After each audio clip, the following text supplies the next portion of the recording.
আসসালামু আলাইকুম, স্বাগত জানাচ্ছি চ্যানেল আই সংবাদে। সংবাদ কক্ষে আপনাদের সাথে আছি আমি প্রিয়াঙ্কা। বিস্তারিত সংবাদের শুরুতেই জানিয়ে দিচ্ছি ফ্রেশ নুডলস সংবাদ শিরোনামগুলো।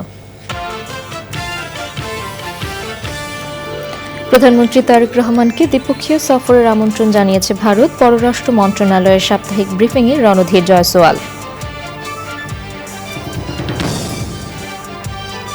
আজ 15ই আগস্ট, 75-এর এদিন সপরিবারে নিহত হন রাষ্ট্রপতি শেখ মুজিবুর রহমান।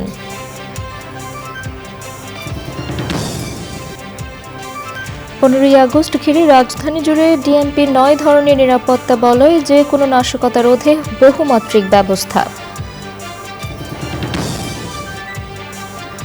সাবেক প্রধানমন্ত্রী বেগম খালেদা জিয়ার 82তম জন্মদিনে বিএনপির নানা কর্মসূচি, গণতান্ত্রিক অভিযাত্রায় অদম্য কণ্ঠস্বরের প্রতি শ্রদ্ধা। সবুজে সাজায় বাংলাদেশ স্লোগানে সাতক্ষীরায় প্রকৃতি ও জীবন ক্লাবের বৃক্ষরোপণ ও বিতরণ, আর্থসামাজিক উন্নয়নে সবুজায়নে গুরুত্বারোপ। এবং দেশে বহু তরুণের হাত ধরে গড়ে উঠছে 10,000 কোটি টাকার বাণিজ্যিক পেয়ারা বাগান। বিশাল বাজার ধরে রাখতে প্রয়োজন টেকসই আধুনিক বাজার ব্যবস্থা।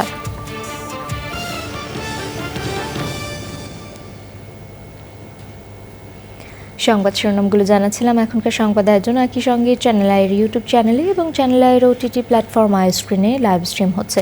যাচ্ছে বিস্তারিত সংবাদে। প্রধানমন্ত্রী তারেক রহমানকে ভারতে দ্বিপক্ষীয় সফরের জন্য আনুষ্ঠানিক আমন্ত্রণ জানিয়েছে নয়াদিল্লি। ভারতের পররাষ্ট্র মন্ত্রণালয়ের মুখপাত্র রণধীর জয়সওয়াল দিল্লিতে নিয়মিত সাপ্তাহিক ব্রিফিংয়ে সাংবাদিকদের প্রশ্নের জবাবে এ তথ্য নিশ্চিত করেন। তিনি বলেন, তারা বাংলাদেশের প্রধানমন্ত্রীকে একটি দ্বিপক্ষীয় সফরের জন্য আমন্ত্রণ জানিয়েছেন। এর পাশাপাশি ব্রিক্স শীর্ষ সম্মেলনের আউটরিচ সেশনে অংশ নেওয়ার জন্য ভারতের তরফ থেকে তাকে আমন্ত্রণ জানানো হয়েছে।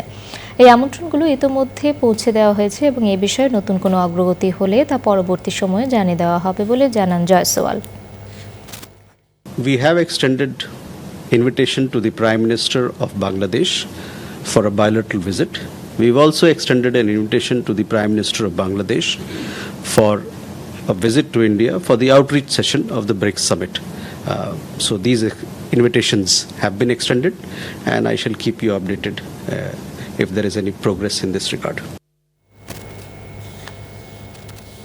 আজ 15ই আগস্ট শেখ মুজিবুর রহমানের 51তম মৃত্যুবার্ষিকী। 1975 সালের এই দিনে সপরিবারে নিহত হন শেখ মুজিবুর রহমান। পরে তাকে গোপালগঞ্জে টুঙ্গিপাড়ায় সমাহিত করা হয়। শেখ মুজিবুর রহমান বাংলাদেশের মহান মুক্তিযুদ্ধে ভূমিকার জন্য স্মরণীয় হয়ে আছেন। আমিনা রহমান সুপ্তি রিপোর্ট। বাংলাদেশের ইতিহাসে এক স্মরণীয় নাম শেখ মুজিবুর রহমান। স্বাধীনতা পরবর্তী সময়ে সরকার পরিচালনায় তাকে নিয়ে আলোচনা সমালোচনা দুটোই আছে। 1975 সালের 15ই আগস্ট ধানমন্ডিতে নিজ বাসভবনে নিহত হন রাষ্ট্রপতি শেখ মুজিবুর রহমান।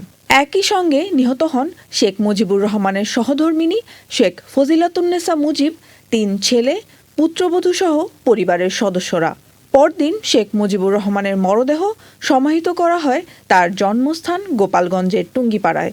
দেশের বাইরে থাকায় বেঁচে যান তার 2 মেয়ে শেখ হাসিনা ও শেখ রেহানা। 1981 সালে দেশে ফিরে শেখ হাসিনা রাজনীতিতে যোগ দেন। 2024 সালের 5ই আগস্ট ছাত্র জনতার গণ অভ্যুত্থানে সরকার পতনের পর শেখ হাসিনা ভারতে আশ্রয় নিয়েছেন। Amina Rahman Supti, channel I. 15ই আগস্টকে কেন্দ্র করে রাজধানীতে আইনশৃঙ্খলা পরিস্থিতি স্বাভাবিক রাখা, জননিরাপত্তা নিশ্চিত করা এবং যে কোনো ধরনের নাশকতা ও সহিংসতা রোধে বহুমাত্রিক ব্যবস্থা গ্রহণের কথা জানিয়েছে Dhaka metropolitan police DMP. Shahidullah রাজুর রিপোর্ট। রাজধানী জুড়ে 15ই আগস্ট ঘিরে 9 ধরনের নিরাপত্তা ব্যবস্থা গ্রহণ করেছে ডিএমপি। ধানমন্ডি 32 নম্বরে সতর্ক অবস্থানে রয়েছে পুলিশ। প্রবেশ পথ বন্ধের পাশাপাশি নেওয়া হয়েছে কড়া নিরাপত্তা ব্যবস্থা। শুক্রবার ডিএমপির মিডিয়া অ্যান্ড পাবলিক রিলেশনস বিভাগের অতিরিক্ত উপপুলিশ কমিশনার নিয়াজ মেহেদির পাঠানো এক সংবাদ বিজ্ঞপ্তিতে যে কোনো ধরনের অপ্রীতিকর ঘটনা বা জননিরাপত্তা বিঘ্নিত হওয়ার আশঙ্কা মোকাবেলায় পুরো রাজধানীকে কঠোর নিরাপত্তা বলয়ের আওতায় আনার কথা জানানো হয়েছে। ডিএমপির নিরাপত্তা ব্যবস্থার মধ্যে রয়েছে রাজধানী জুড়ে পিকেট ও চেকপোস্ট ডিউটি পরিচালনা, মহানগরের সব প্রবেশপথে চেকপোস্ট ও তল্লাশি কার্যক্রম জোরদার, ডিবি ও সিটিটিসির সদস্যরা মোতায়েন থাকবেন। অতিরিক্ত র্যাব ও সিআইডি টিমসহ কুইক রেসপন্স টিম, সোয়াত, bomb disposal unit, K9 unit, CTSB ও আইডিএ সদস্য এবং সাদা পোশাকে গোয়েন্দা টিম মোতায়েন থাকবে। স্বাভাবিক মোতায়েনের বাইরে রাজধানীর বিভিন্ন গুরুত্বপূর্ণ point, metro rail station, bus terminal, launch ঘাট, রেল স্টেশন ও শপিংমল সহ সংবেদনশীল এলাকায় নিশ্চিত নিরাপত্তা নিশ্চিত করার কথা জানিয়েছে DMP. Shahidullah Raju, channel I, Dhaka. গণতন্ত্রের অবিসংবাদিত নেত্রী সাবেক প্রধানমন্ত্রী মরহুমা বেগম খালেদা জিয়ার ৮২তম জন্মদিন আজ। তার অম্লান স্মৃতির প্রতি শ্রদ্ধা জানাতে দলের পক্ষ থেকে নানা কর্মসূচি ঘোষণা করা হয়েছে। ১৯৪৫ সালের এই দিনে জন্ম নেয়া ক্ষণজন্মায়ী নারী, বাংলাদেশের আপসীন নেত্রী, বিএনপি চেয়ারপারসন, সাবেক প্রধানমন্ত্রী বেগম খালেদা জিয়া গত বছরের ৩০শে ডিসেম্বর অগণিত ভক্ত, রাজনৈতিক সহযোদ্ধা, সহকর্মী, শুভাকাঙ্ক্ষীদের কাঁদিয়ে না ফেরার দেশে চলে যান। বিস্তারিত মাসুর শাকিলের রিপোর্টে। বাংলাদেশের তিনবারের প্রধানমন্ত্রী, গণতান্ত্রিক অভিযাত্রার আন্দোলন সংগ্রামে আপসীন নেত্রী বেগম খালেদা জিয়া। ১৯৪৫ সালের ১৫ আগস্ট দিনাজপুর জেলায় ইস্কান্দার মজুমদার ও তৈয়বা মজুমদারের ঘরে তার জন্ম। তার আদি বাড়ি ফেনীতে। তিনি দিনাজপুর সরকারি বালিকা উচ্চ বিদ্যালয়ে এবং পরে সুরেন্দ্রনাথ কলেজে পড়াশোনা করেন। ১৯৬০ সালে তিনি জিয়াউর রহমানকে বিয়ে করেন। ১৯৮০ সালে জিয়াউর রহমানের মৃত্যুর কিছুদিন পর জাতীয়তাবাদী দল বিএনপির হাল ধরেন। ১৯৯১ সালে তিনি বাংলাদেশের প্রথম নারী প্রধানমন্ত্রী নির্বাচিত হন। এছাড়াও ১৯৯৬, ২০০১ সালেও তিনি আরও দুবার প্রধানমন্ত্রী হয়ে দেশ পরিচালনা করেছেন। দেশের দীর্ঘ গণতান্ত্রিক আন্দোলন সংগ্রামে বেগম খালেদা জিয়া জেল, জুলুমসহ গৃহবন্দিত্ব সবই সহ্য করেছেন। দেশের মানুষের কাছে আপসীন নেত্রী হিসেবে গত বছর তার মৃত্যুর পর তাকে রাজস্বিক চিরবিদায় দেয় বাংলাদেশের মানুষ। ছাত্র জনতার সেই আন্দোলনের মূর্ত প্রতীক ছিলেন, মূল প্রেরণা ছিলেন বেগম খালেদা জিয়া। এরপর বারবার আক্রমণ করা হয়েছে গোটা দেশকে, জাতিকে, গণতন্ত্রকে আক্রান্ত হয়েছে। এদেশের বহু পথ এবং মতের রাজনীতি আক্রান্ত করা হয়েছে বেগম খালেদা জিয়াকে। তারপরও বিন্দু মাত্র তাকে বিচলিত করা যায়নি, তার কর্তব্য কর্ম থেকে তাকে বিচ্যুত করা যায়নি। বেগম খালেদা জিয়ার জন্মদিন উপলক্ষে কর্মসূচির মধ্যে রয়েছে ঢাকাসহ দেশব্যাপী দলীয় কার্যালয়, মসজিদে মিলাদ ও দোয়া মাহফিল। ঢাকায় নয়াপল্টনের বিএনপির কেন্দ্রীয় কার্যালয়ে শনিবার সকাল 11টায় মিলাদ ও দোয়া মাহফিল হবে। এই দিবসটি পালন করার জন্য আপনারা জানেন যে সবসময় দিবসটি পালন করা হয় দোয়া অনুষ্ঠানের মধ্যে দিয়ে।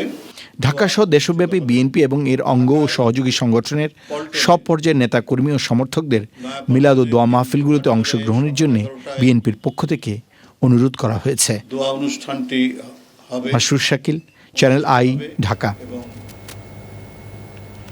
পরিবেশ সুরক্ষাকে প্রাধান্য দিয়ে উন্নয়ন পরিকল্পনা হাতে নেওয়ার তাগিদ দিয়েছেন ঢাকা বিশ্ববিদ্যালয়ের উপাচার্য অধ্যাপক ডক্টর এ.বি.এম. ওবায়দুল ইসলাম।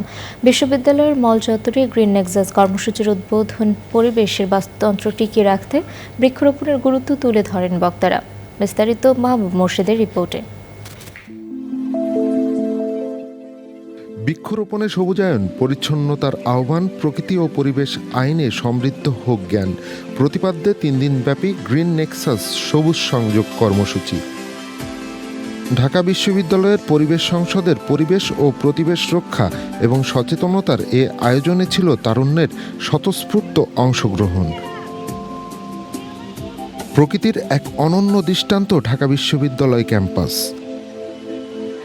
শুমারি মতে এখানে রয়েছে 277টি প্রজাতির 17,000-এরও বেশি গাছ, মজুদ প্রায় 5,000 মেট্রিক টন কার্বন, যা প্রাকৃতিকভাবে বিপর্যয়ের দ্বারপ্রান্তে থাকা ঢাকাকে বেঁচে থাকার জ্বালানি জুগিয়ে যাচ্ছে প্রতিনিয়ত। সেখানেই এখন চলছে পরিকল্পিত বৃক্ষায়ন ও সুন্দর ক্যাম্পাস গড়ে তোলার কাজ। শুধু গাছ লাগানোর মধ্যে দিয়েই নয়, তারা এই গ্রিন ক্যাম্পাসকে গ্রিন ক্যাম্পাসে পরিণত করবে। দেশীয় বৃক্ষ আমরা ঢাকা বিশ্ববিদ্যালয় ক্যাম্পাসের হল সহ সব জায়গায় আমরা অলরেডি রোপণ করে দিয়েছি। কোনো গাছ কাটতে নারাজ। আমরা রিপ্লেসমেন্ট করতে পারি আর ব্যবস্থাপনা করতে পারি। আমাদের ক্যাম্পাসে অনেক ভঙ্গুর এবং ফ্রেজাইল আছে, যেগুলো পর্যায়ক্রমে আমরা অবশ্যই ব্যবস্থাপনায় আওতায় নিয়ে আসবো। 17,000-এর বেশি এখানে বৃক্ষ পাওয়া গেছে। 5,000 মেট্রিক টন কার্বন কিন্তু অলরেডি এখানে জমা হয়ে আছে। It's a big achievement. মাটি, পানি, বায়ু সহ সব দূষণ একটি আরেকটির সাথে সম্পৃক্ত। তাই পরিবেশ দূষণ নিরসনে পদক্ষেপও হতে হবে সমন্বিত। এর মধ্য দিয়ে বাঁচবে ঢাকা, বাঁচবে দেশ। একটা মাধ্যম থেকে আর একটা মাধ্যমে পরিবেশ দূষিত হয়। সেই জন্য আমাদের পরিবেশ দূষণ নিয়ে যখন আমরা কাজ করব, প্রত্যেকটা মাধ্যমে একসাথে ইন্টিগ্রেট করে আমরা কাজ করার চেষ্টা করব। দেশের উপযোগী আবহাওয়ায় বেঁচে থাকে, আমাদের জন্য বেশি পরিমাণ অক্সিজেন দেয় বা আমাদের জন্য পরিবেশের জন্য ভালো এমন গাছগুলোকে আমরা রাখতে চাই। তা আমরা এই শহরটাকে বাঁচাতে চাই। এই শহরটাকে বাঁচাতে হলে পরিবেশের দিকে নজর দিতেই হবে। সেখানে আমরা যদি বনায়ন না করি, গাছ না লাগাই, তাহলে আমরা বাঁচতে পারবো না। ক্যাম্পাসটাকে শুধুমাত্র বৃক্ষ দিয়েই পরিবেশ সুন্দর রাখবো তা না, অক্সিজেন নেব তা না, রাস্তাঘাট ক্লিন করব। কর্মসূচির উদ্বোধন শেষে মল চত্বর এবং উপাচার্যের বাসভবনে বৃক্ষরোপণ করা হয়। পরে ক্লিন ক্যাম্পাস কর্মসূচির অংশ হিসেবে ছড়িয়ে থাকা বর্জ্য অপসারণ করেন শিক্ষক শিক্ষার্থীরা। মাহবুব মোর্শেদ, চ্যানেল আই, ঢাকা। সবুজে সাজাই বাংলাদেশ স্লোগানে পরিবেশ প্রতিবেশের টেকসই উন্নয়নে সাতক্ষীরায় বৃক্ষরোপণ ও বিতরণ করেছে প্রকৃতি ও জীবন ক্লাব। ইস্টার্ন ব্যাংকের সহায়তায় উপকূলের বিভিন্ন শিক্ষা প্রতিষ্ঠানে আয়োজন করা হয় কুইজ ও পরিবেশ সচেতনতামূলক ক্যাম্পেইন। জলবায়ু পরিবর্তনের অভিঘাত মোকাবেলা, বাস্তুতন্ত্র পুনরুদ্ধার এবং আর্থসামাজিক উন্নয়নে সবুজায়নকে বড় পরিবর্তনের ভিত্তি হিসেবে দেখছেন পরিবেশবাদীরা। বিস্তারিত আফরোজা হাসি রিপোর্টে।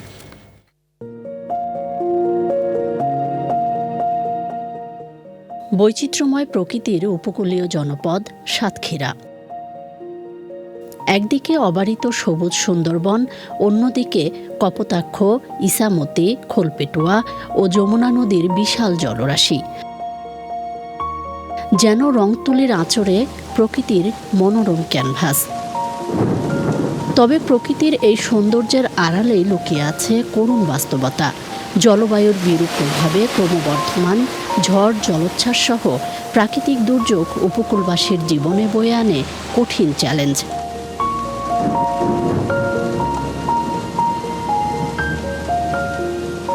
এমন বাস্তবতায় উপকূলে নিরাপদ আবাস নিশ্চিতের প্রত্যয়ে ইস্টার্ন ব্যাংকের সহযোগিতায় সাতক্ষীরায় প্রকৃতি ও জীবন ক্লাবের ব্যাপক সবুজায়ন। সবুজে সাজাই বাংলাদেশ এই প্রতিপাদ্যে সাতক্ষীরা জেলায় বৃক্ষরোপণ ও গাছের চারা বিতরণ কর্মসূচি পালন করেছে প্রকৃতি ও জীবন ক্লাব। ম্যানগ্রোভ বন ও উপকূলীয় অঞ্চলের গাছপালা জলোচ্ছ্বাস, ঝড় ও সাইক্লোনের প্রভাব প্রায় 40 থেকে 70% পর্যন্ত হ্রাস করতে পারে। সুন্দরবন সংলগ্ন সাতক্ষীরায় উপকূলীয় সুরক্ষা এবং লবণাক্ততা প্রভাব মোকাবেলায় বেশি বৃক্ষরোপণ জীবন রক্ষাকারী একটি পদক্ষেপ।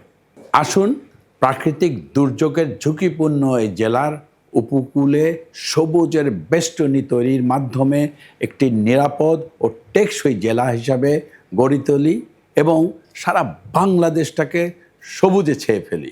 সবুজায়ন উৎসবকে ঘিরে পরিবেশ রক্ষার অঙ্গীকার উপকূলীয় অঞ্চলের 5টি শিক্ষা প্রতিষ্ঠানের হাজারো শিক্ষার্থীর। আগামী দিনের সচেতন প্রজন্ম গড়তে পাঠ্য বইয়ের পাশাপাশি প্রকৃতির পাঠে আয়োজন করা হয় কুইজ প্রতিযোগিতা। গাছ কি উপকার করে, গাছ রোপণ কেন দরকার, অক্সিজেন ছাড়াও জীবন ধারণের জন্য আরো যেসব জিনিস প্রয়োজন তা আমরা গাছ থেকে পেয়ে থাকি।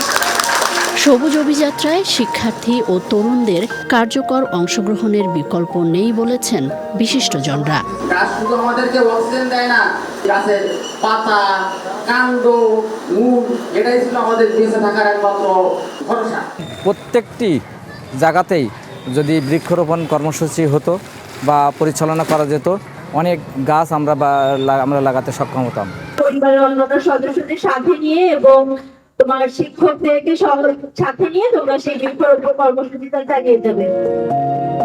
শুধু শিক্ষা প্রতিষ্ঠানই নয়, গ্রামীণ সড়কের দুই পাশে রোপণ করা হয় নানা জাতের গাছের চারা। যে বৃক্ষরোপণের যে সচেতনতা সেইটা বৃদ্ধির লক্ষ্যে বিভিন্ন ধরনের কুইজ সহ বিভিন্ন ধরনের কার্যক্রম গ্রহণ করে তাদের সচেতনতা। উপকূলীয় অঞ্চলের অবহেলিত এলাকায় বৃক্ষরোপণ যে কর্মসূচি গ্রহণ করেছে এই জন্য প্রকৃতির জীবনকে ধন্যবাদ জানাচ্ছি।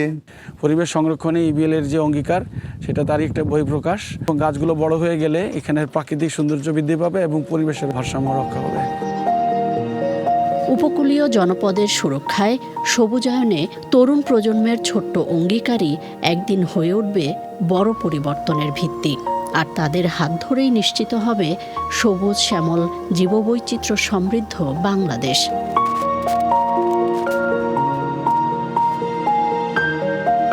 আফরোজা হাসি, চ্যানেল আই। দেশে বহু তরুণের হাত ধরে গড়ে উঠছে নতুন নতুন বাণিজ্যিক পেয়ারা বাগান। সব মিলিয়ে পেয়ারার বাজার এখন প্রায় 10,000 কোটি টাকার। তবে এই বিশাল বাজার ধরে রাখতে প্রয়োজন মূল্য সংযোজন, সংরক্ষণ ও টেকসই আধুনিক বাজার ব্যবস্থা। বিস্তারিত জানাচ্ছেন শাইখ সিরাজ। ময়মনসিংহের ভালুকার গাবুদিয়া গ্রামের শিক্ষিত তরুণ সরওয়ার্দী পলাশ চাকরি ছেড়ে কৃষিতে যুক্ত হয়ে আত্মনির্ভরশীল হতে 1 একরের বেশি জমিতে গড়ে তুলেছেন পেয়ারার বাগান। আধুনিক প্রযুক্তি কাজে লাগিয়ে থাই 12 মাসি জাতের পেয়ারার সারা বছর উৎপাদন ধরে রেখেছেন তিনি। এতে আশানুরূপ ফলন এবং আয় দুটোই হচ্ছে। শারীরিক অসুস্থতার পরে আর কি আমি জবটা শিফট করে আমি কি করব, তখন আমি কৃষির মধ্যে আর কি ইনভলভ হলাম। এখন কি অবস্থা? এখন আলহামদুলিল্লাহ ভালো আছে, ভালো ইনকাম হচ্ছে। বাগানে গ্লোবাল গ্যাপের নীতিমালা অনুসরণে সহযোগিতা করছে স্থানীয় কৃষি বিভাগ। নিরাপদ খাবারকে আমরা গুরুত্ব দিয়ে পলাশ সাহেবের এই বাগানকে আমরা উত্তম কৃষি চর্চা বা গ্যাপের আওতায় নিয়ে এসেছি। এর জন্য আমরা যা কার্যক্রম সবগুলো হাতে নিয়েছি। আধুনিক প্রযুক্তির পাশাপাশি উন্নত বাজার ব্যবস্থা এবং সংরক্ষণ সুবিধা নিশ্চিত করার দাবি এই তরুণ উদ্যোক্তার। পেয়ারা থেকে অনেক ধরনের আচার তৈরি করতে পারি, অন্যান্য খাবার তৈরি করা যায়। দেশের বাইরে আমরা ভ্যালু অ্যাড করতে পারেন, তাই তো? জি স্যার, সরকার সেদিকে যদি সুষ্ঠু নজর দেন তাহলে কৃষকরা অনেক উপকৃত হবে, আমরা অনেক উপকৃত হব। সংরক্ষণ ও প্রক্রিয়াজাতকরণ শিল্পের ঘাটতিতে প্রতি বছর বিপুল পরিমাণ ফল নষ্ট হয়। এই অপচয় রোধ করে পেয়ারার সম্ভাবনা কাজে লাগাতে দ্রুত কার্যকর সরকারি উদ্যোগ প্রয়োজন। চাকুরি নয়, কৃষি সফলতা এনে দিয়েছে এই তরুণের। পরিবারের অসম্মতির পরেও এই স্বাবলম্বিতা আজকে তাকে নতুন পথ এবং উদ্যোক্তায় পরিণত করেছে। এই তরুণের আকাঙ্ক্ষা সরকার যদি তাদেরকে আরও অনেক পৃষ্ঠপোষকতা করে এবং তাদের এই উৎপাদিত পণ্যগুলোকে যদি বিদেশে রপ্তানির সুযোগ করে দেয়, তাহলে বাংলাদেশে অনেক উদ্যোক্তা তৈরি হবে এবং তারা পাবে সতেজ বিষমুক্ত শাকসবজি, ফল ফলাদি। ময়মনসিংহের ভালুকার গোপদিয়া থেকে শাইখ সিরাজ, চ্যানেল আই। এ নিয়ে বিস্তারিত প্রতিবেদন দেখবেন আজ রাত 9টার সংবাদের পর হৃদয় মাটি ও মানুষ অনুষ্ঠানে। ইরানে হামলায় অংশ নেওয়া ইউএসএস আব্রাহাম লিঙ্কনের বদলে মধ্যপ্রাচ্যে পাঠানো হচ্ছে যুদ্ধজাহাজ ইউএসএস জর্জ ওয়াশিংটন। দীর্ঘদিন সমুদ্রে থাকায় লিঙ্কনের নাবিকদের মানসিক চাপ, সরবরাহ ঘাটতি ও নিরাপত্তা নিয়ে উদ্বেগের মধ্যেই এই সিদ্ধান্ত নিয়েছে মার্কিন প্রশাসন। এদিকে যুদ্ধবিরতির আলোচনা ব্যর্থ হলে ইরানের বন্দরগুলোতে অনির্দিষ্টকালের নৌ অবরোধ চালানোর হুমকি দিয়েছে যুক্তরাষ্ট্র। ওয়াশিংটনের দাবি, হরমুজ প্রণালীতে তাদের পূর্ণ নিয়ন্ত্রণ রয়েছে। তবে ইরান বলছে প্রণালী তাদের নিয়ন্ত্রণ এবং নিষেধাজ্ঞা প্রত্যাহার ও বিদেশে আটকে থাকা সম্পদ ফেরত না দেওয়া পর্যন্ত এটি খোলা হবে না। ফলে দুই দেশের পাল্টাপাল্টি অবস্থানে সংকট আরও গভীর হচ্ছে।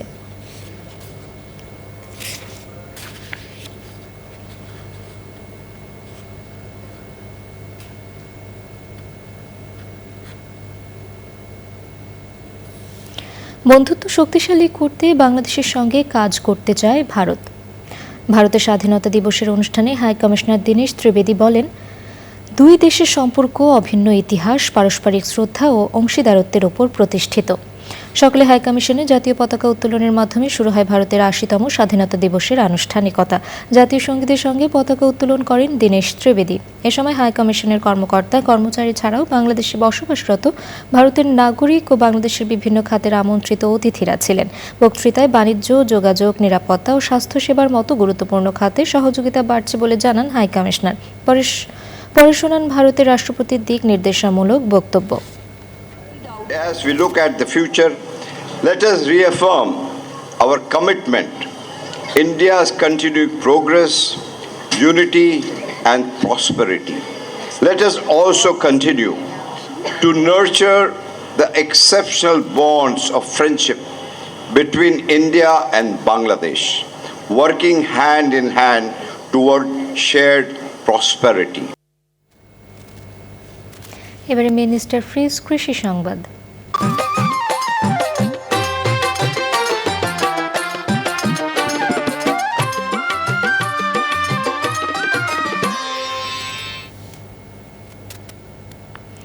চাঁদপুরে এবছর পাটের ভালো ফলন হয়েছে, তবে উৎপাদন খরচ বৃদ্ধি ও বাজারে ন্যায্য মূল্য না পাওয়ায় শঙ্কায় রয়েছেন কৃষক।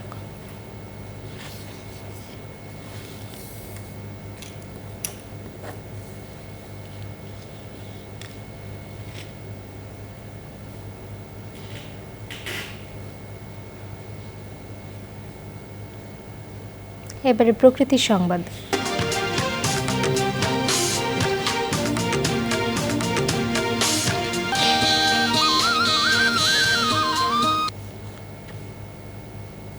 উপকূলীয় জনপদে নিরাপদ পানির হাহাকার দীর্ঘদিনের। জলবায়ু পরিবর্তন, লবণাক্ততা বৃদ্ধি আর প্রাকৃতিক দুর্যোগে সংকট যখন দিন দিন তীব্র হচ্ছে, তখন সরকার ও বেশ কিছু উন্নয়ন সংস্থার উদ্যোগে সৌর বিদ্যুৎ চালিত পাইপলাইনের মাধ্যমে রাখাইন সম্প্রদায়ের ঘরে ঘরে মিলছে নিরাপদ সুপেয় পানি।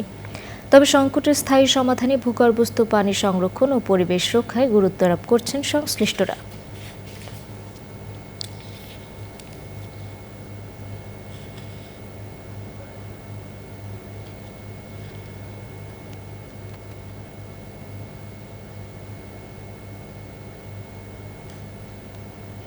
শেষ খবর পাওয়া পর্যন্ত বাংলাদেশের সংগ্রহ 9 উইকেটে 418 রান। দর্শক, সবশেষে ফ্রেশ নিউজ সংবাদ শিরোনামগুলো জানিয়ে দিচ্ছি আরও একবার। প্রধানমন্ত্রী তারেক রহমানকে দ্বিপক্ষীয় সফরের আমন্ত্রণ জানিয়েছে ভারত। পররাষ্ট্র মন্ত্রণালয়ের সাপ্তাহিক ব্রিফিংয়ে রণধীর জয়সওয়াল। আজ 15ই আগস্ট, 75-এর এদিন সপরিবারে নিহত হন রাষ্ট্রপতি শেখ মুজিবুর রহমান।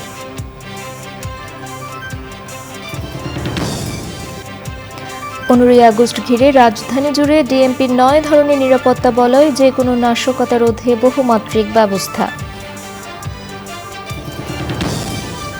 সাবেক প্রধানমন্ত্রী বেগম খালেদা জিয়ার 82তম জন্মদিনে বিএনপির নানা কর্মসূচি, গণতান্ত্রিক অভিযাত্রায় অদম্য কণ্ঠস্বরের প্রতি শ্রদ্ধা। সবুজে সাজাই বাংলাদেশ স্লোগানে সাতক্ষীরায় প্রকৃতি ও জীবন ক্লাবের বৃক্ষরোপণ ও বিতরণ। আর্থসামাজিক উন্নয়নে সবুজায়নে গুরুত্বারোপ। এবং দেশে বহু তরুণের হাত ধরে গড়ে উঠছে 10,000 কোটি টাকার বাণিজ্যিক পেয়ারা বাগান। বিশাল বাজার ধরে রাখতে প্রয়োজন টেকসই আধুনিক বাজার ব্যবস্থা।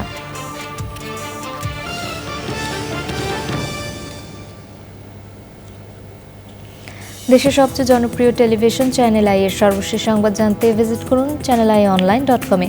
আমাদের সোশ্যাল মিডিয়া প্ল্যাটফর্মগুলোর পাশাপাশি যুক্ত থাকুন ওটিটি প্ল্যাটফর্ম আই স্ক্রিনের সাথে। দর্শক, এখনকার সংবাদ আয়োজন এ পর্যন্তই। এতক্ষণ সাথে থাকার জন্য ধন্যবাদ সবাইকে।